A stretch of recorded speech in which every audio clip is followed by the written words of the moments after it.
So you mentioned that about 48% of military spouses have transitioned into entrepreneurship. And why do you think that is?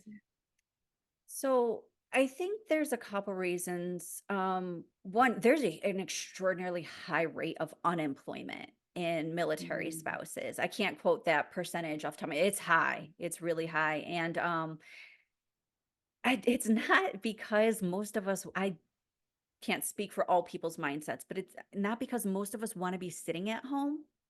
Not that there's anything wrong with being a stay-at-home mom, but to be clear, they're not sitting at home. Stay-at-home moms are not right, sitting at home. So to be right. completely clear here, I don't want anybody coming for me. But nobody wants to, just be sitting around. But because the unemployment rate is because we have to move. And so it is really hard to retain a job. And to start, there's this whole mental hurdle here. I'm going to start here and I'm going to build my way up. And in 3 years, I'm going to have to leave that behind and I'm going to get to the next place. And am I going to be able to start where I left off? Sometimes yes, most of the time, no. Right. And so because of that, a lot of people are like, myself included, I'm like, I'm not doing that. I'm not starting over every three. I worked hard to get to where I was and I know what that took. And I'm not doing that again every 3 years. So for a while, I did decide to stay home, and that is what a lot of military spouses do, which is part of the reason we have such a high level of unemployment for military spouses. And then, of course, you have to think there's the women who are overseas as well, and there are some places literally that military spouses can't work. Certain countries they just have laws against. Yeah, I can't quote all of those laws, so I won't go into that. But there's a whole number of hurdles there. Do you do you think that it might be harder to find a job when you are moving into a city that has a lot of people in it, right? You come there and you're not the only military spouse, like, there's a ton of other women or moms just like you, Yeah. and, so do you think that maybe the ability to find a position that may be a factor as well? I think maybe to some degree, I think finding a job is one thing, right? If you Mhm. need to have a job, that's fine. You can do a lot of things for a job. Finding a career or a passion that you're pursuing and fulfilling is a Right. different thing. And so finding a job, I could pick up a lot of um I could do Uber. I could probably pick up a department store position, something like that. And that's fine. That would be a Yeah, job that but would fulfill a financial need. you move into a new city and maybe you have a career Mm. and there's not a lot of opportunity in that city for that career. That yes, and that's where it's different, between a job and a career. To have that career, do they offer, are there people a need for that career in that area? Or is it already being filled? Absolutely, that's a Right. consideration. And then despite the fact that it's illegal, there are ways for them to find out. They will ask questions they're not supposed to ask. You're on social media. Do you have a picture of you and your spouse Right. in your spouse's uniform? Or, do you have anything that indicates your military family? And there's some places that are not going to hire you because they know you're going to be Mm, gone in a few years. wow.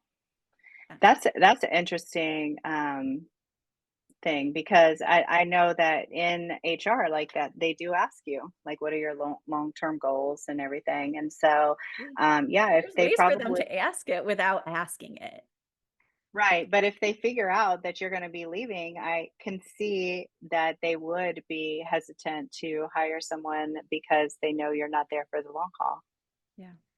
So Yeah, and I that's get it's interesting. expensive to hire somebody. There's the training and all the things that go along with it.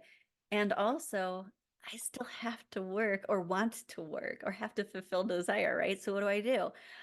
Entrepreneur. I can be an entrepreneur. So I think that's part of what turns so many of us into being entrepreneurs. It moves with us. Mhm. Yeah. I mean, that's the thing about, me that I love about my business is that I could live anywhere, right? Like, when I started, I lived in California. I live in Ohio now, and, hopefully soon, and after my kids graduate from school, that I'll be able to move again, and I can work from anywhere, and not have to worry about anything, like, I don't have an actual physical office, I work at home, I can that freedom is pretty priceless, like, people ask me, like, "What do you love about," you know, being an entrepreneur. And I have to say, like, I have 4 kids, so having the freedom to take them to the doctor without being ridiculed or feeling like, I'm gonna use up all of my personal time, Mhm. um, I think it's invaluable. You set your own Yeah, schedule. that's a really, really good point. Another thing that, military spouses encounter is because a lot of, depending on the nature of, your service member's job, there's one going to be the expectation if you're at home that you're going to be the one that does all of the Mhm. things.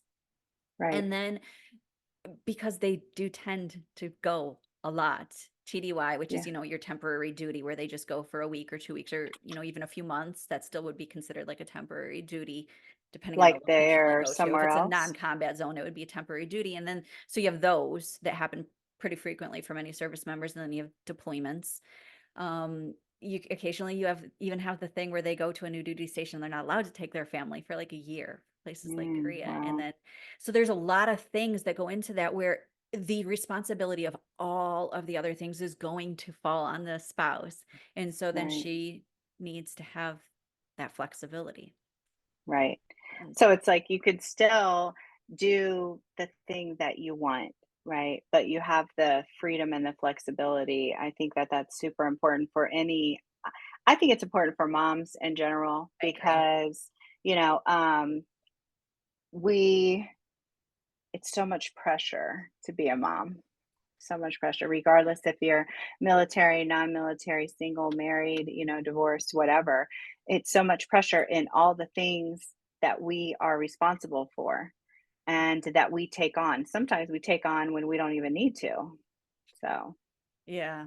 We can talk about that another day because that's a pretty deep topic there. it is. Why do It we do is. those I things? mean, yeah, why do we do that? Societal. What is Oh, like there's what a is the zillion reason? reasons. I mean, I think there's actually not a zillion. There's probably a handful of reasons, but yeah, we'll save that for another day. That's a pretty deep topic.